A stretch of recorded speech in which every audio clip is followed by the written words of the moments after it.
Had a commenter ask me, what do I have on the dash and the windshield of this 2018 Tiffin Allegro bus? The first one's really easy. That's just my Kenwood dash cam recording my entire travels to help mitigate liability for insurance purposes.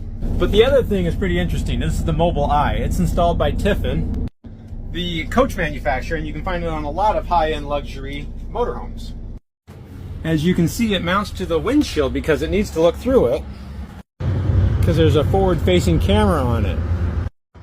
To give this luxury Class A diesel motorhome lane departure warning, front collision warning, and adaptive cruise control. And now that the sun is above me, I have enough shade on the dash to show it in action. So I'll get you guys set up on my phone mount right here so you can look at the display right there. Freedom. Let's see if we can't maybe make some sense. First thing to be aware of, there's a power button right there, volume right here, volume up over there. All right.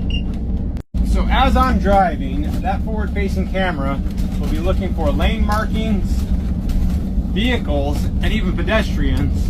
But it'll also scan the signs, and if it sees a speed limit sign, it'll actually post what the current speed limit is. So as we're driving now, you can see the lane markers coming up. And we're coming up to a speed limit sign. See if it scans that. There we go, it says 75, and it is 75 on I-70. So now you can see the lane markers. So if I were to go over to the right too far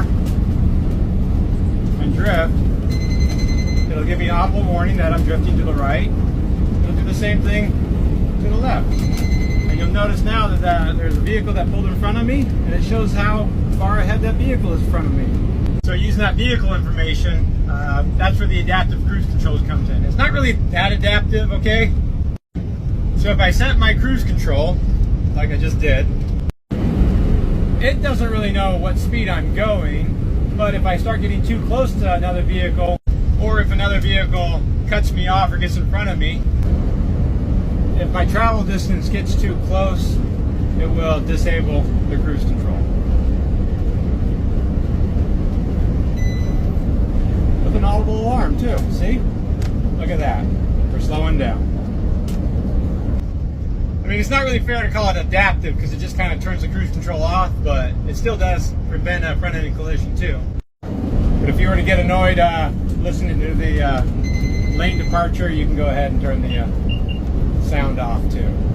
You find yourself meandering along these lines a little bit more than you would in a car, since these RVs are so wide. But that was the Mobile Eye, and I thought you guys